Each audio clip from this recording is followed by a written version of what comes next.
साथियों, स्वागत है आप सभी का एक्सेलेंट स्मार्ट क्लासेज में। आज के इस वीडियो में आप लोग पढ़ेंगे क्लास 8 के साइंस सब्जेक्ट के अंतर्गत प्रकाश के खेल पाठ के सभी क्वेश्चन आंसर्स को। तो चले हम लोग पहले क्वेश्चन की ओर। छाया बनने के लिए किन किन बातों का होना आवश्यक है? आंसर: प्रकाश स्रोत, अपारदर्शक वस्तु, पर्दे का होना। छाया बनने के लिए इन तीनों बातों का होना आवश्यक है। नेक्स्ट क्वेश्चन है, ब्रेल पद्धति का उपयोग कौन करता है? आंसर: दृष्टि निशक्त व्यक्ति। ब्रेल पद्धति का उपयोग दृष्टि निशक्त व्यक्ति करता है, जिसे हम लोग विजुअली चैलेंज व्यक्ति भी कहते हैं। नेक्स्ट क्वेश्चन है, परावर्तन से आप क्या समझते हैं? आंसर: जब प्रकाश किसी चिकने चमकदार परावर्तक सतह पर आपतित होता है तब प्रकाश का परावर्तन होता है। जब प्रकाश किसी चिकने चमकदार परावर्तक सतह पर आपतित होता है तब प्रकाश का परावर्तन होता है। नेक्स्ट क्वेश्चन है, परावर्तन के क्या नियम है? आंसर: आपतन कोण परावर्तन कोण के बराबर होता है। आपतित किरण, परावर्तित किरण तथा परावर्तक पृष्ठ के आपतन बिंदु पर खींचा गया अभिलंब एक ही तल में होता है। प्रश्न संख्या 5 है, आंख के महत्वपूर्ण भाग कौन कौन है?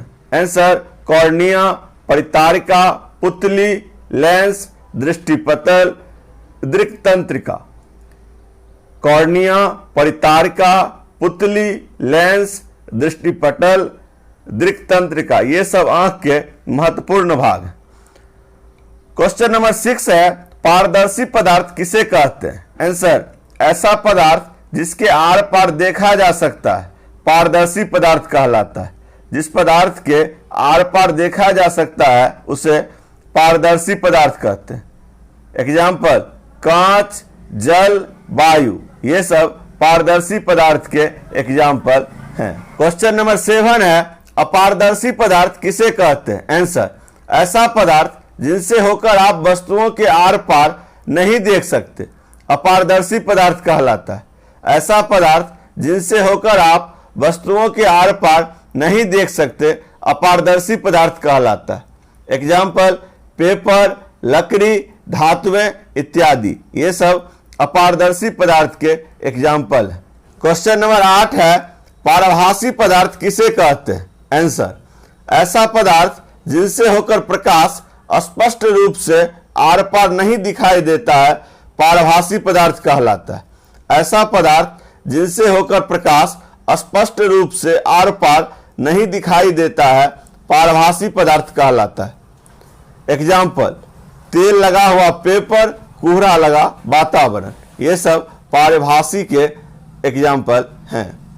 क्वेश्चन नंबर 9 है, किसी वस्तु को देखने के लिए आवश्यक है: ए, वस्तु के पास अपना स्वयं का प्रकाश हो, बी, किसी वस्तु पर प्रकाश पड़ रहा है जो हमारी आंखों तक परावर्तित होकर पहुंचता है। किसी वस्तु को देखने के लिए ये दोनों चीजें होना अति आवश्यक है।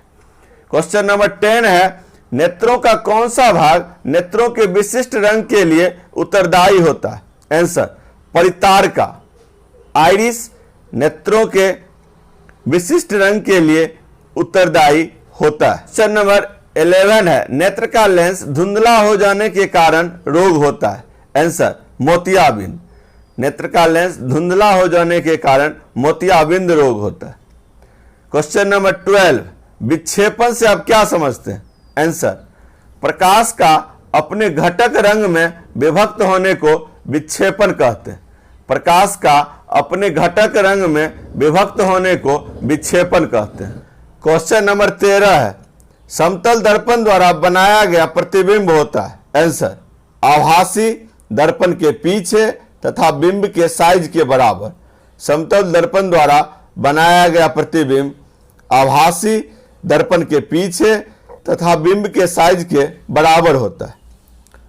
नेक्स्ट क्वेश्चन है, रात्रि पक्षियों जैसे उल्लू के नेत्रों में शलाकाओं की अपेक्षा शंकुओं की संख्या होती है। आंसर: अधिक।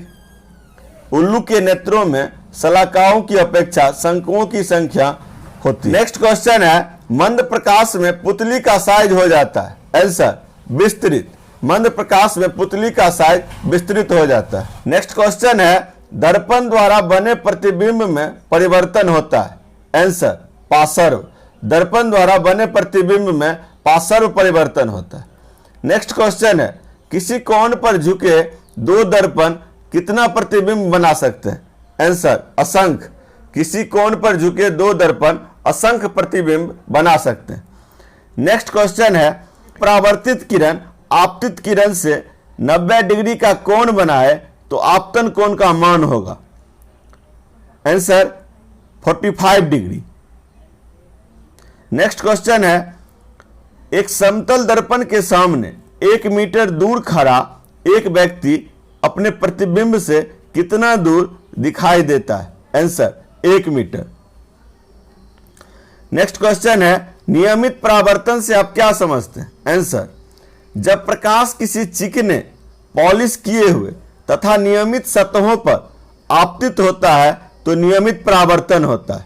जब प्रकाश किसी चिकने पॉलिश किए हुए तथा नियमित सतहों पर आपतित होता है तो नियमित परावर्तन होता है। क्वेश्चन नंबर 21 है, प्रकाश परावर्तित होता है। आंसर, सभी सतहों से।